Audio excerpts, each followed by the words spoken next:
If football were a movie, Luis Suarez would be the character around whom something is always happening. One moment he's scoring masterpieces, the next he's biting opponents, then crying after a victory.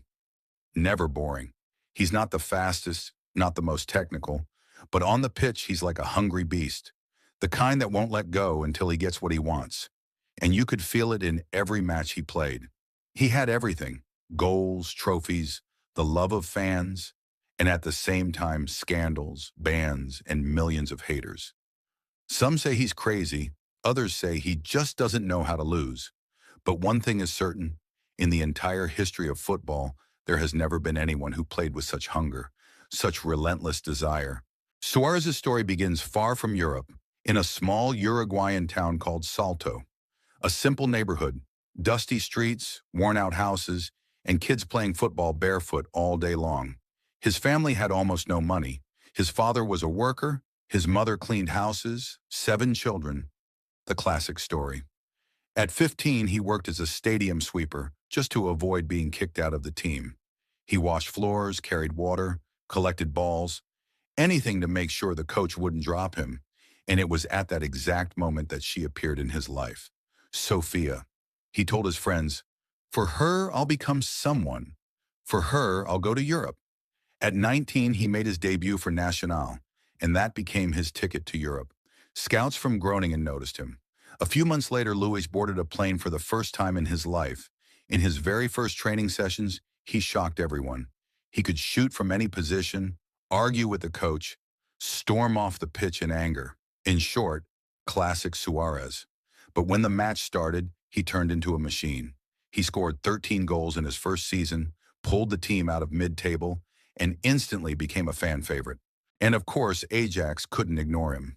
Amsterdam, a big club, ambition, everything he had dreamed of. At Ajax, he fully exploded. They gave him freedom, let him play his way, and he made the most of it, scoring goals and providing assists. He became captain, a fan favorite, and a nightmare for defenders across the Netherlands.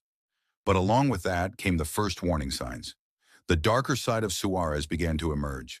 November 2010, Ajax versus PSV.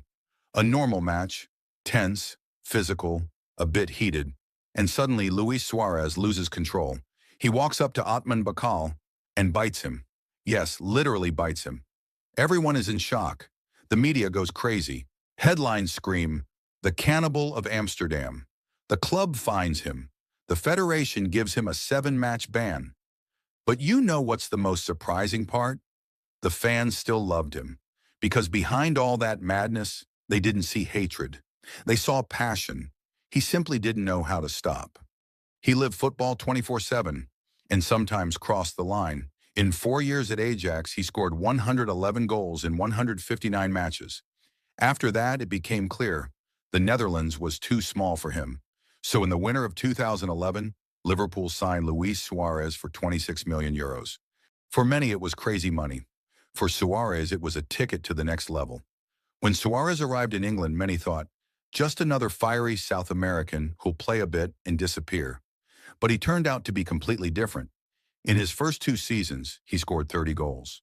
And that was while Liverpool wasn't even a top club. The team was hovering between 6th and 8th place, but Suarez was carrying them on his back. But as always with Luis, the brighter he played, the louder the scandals became. 2013, a match against Chelsea. Ivanovic was holding him in the box. Suarez lost his temper and bit his arm. Yes, the second bite of his career. A 10-match ban followed. A storm of criticism. Headlines like "Monster at Anfield."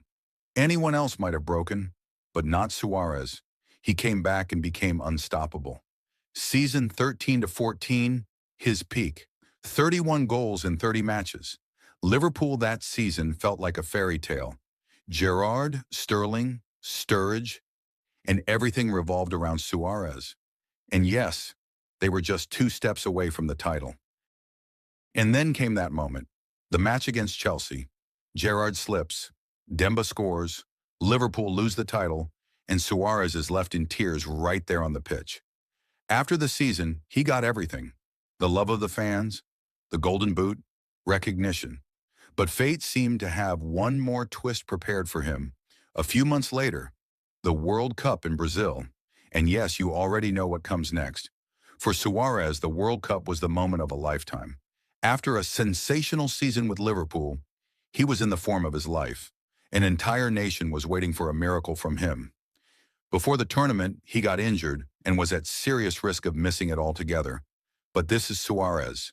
You can never write him off. He completes his recovery and steps onto the pitch against England. And what does he do? Scores a brace against the very people who had recently labeled him a troublemaker.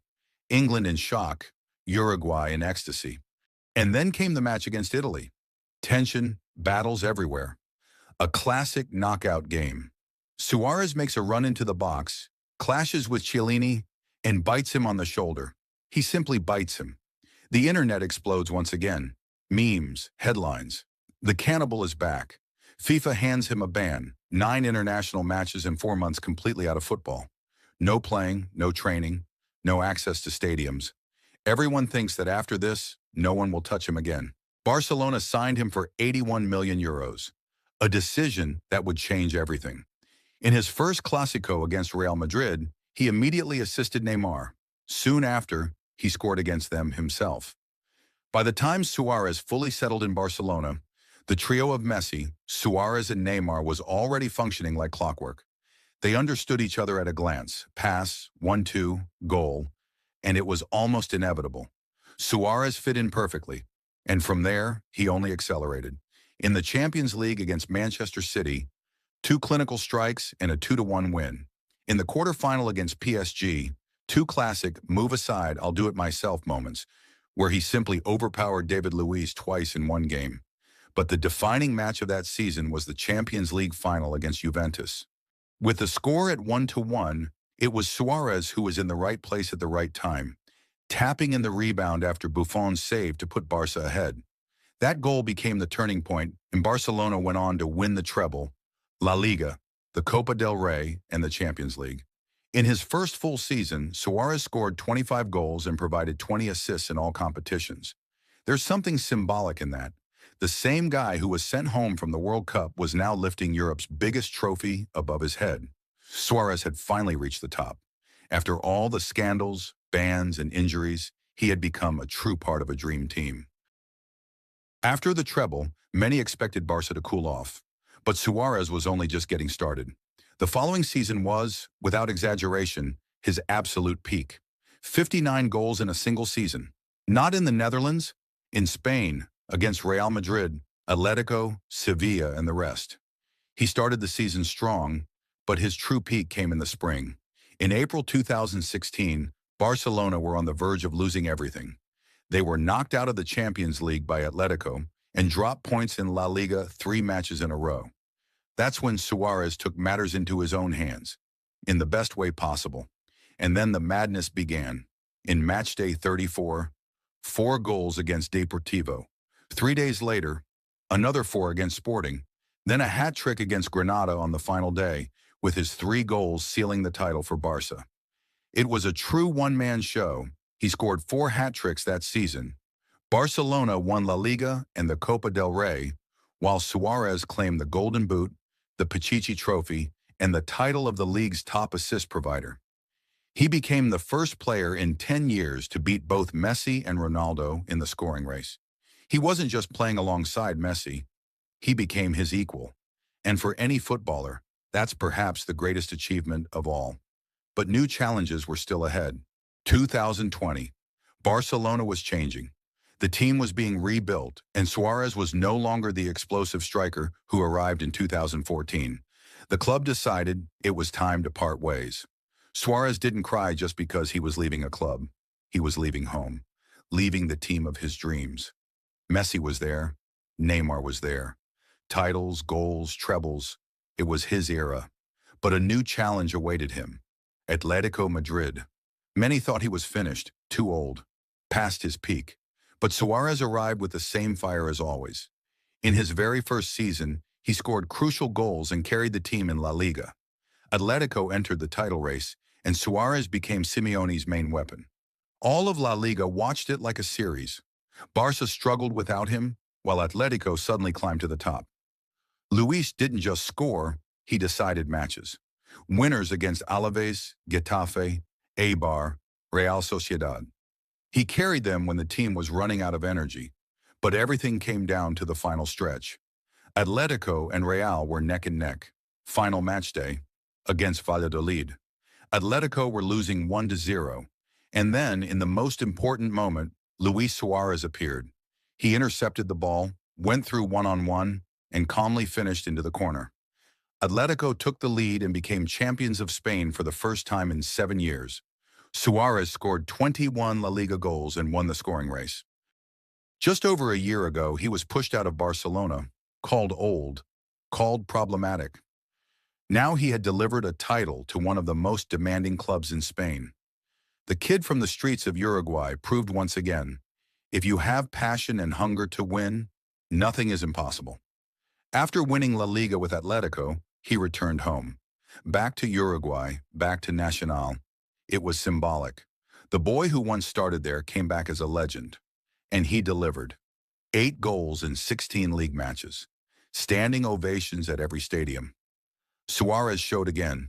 For him, it's never too late. But the story didn't end in Uruguay. In December 2022, he signed for Brazilian side Grêmio. New country, new league, new challenge, and once again Suarez delivered 29 goals, 11 assists, in just 30 matches, Grêmio's top scorer. But by mid-2023, he felt it was time to return to his family and approach the final chapter of his career.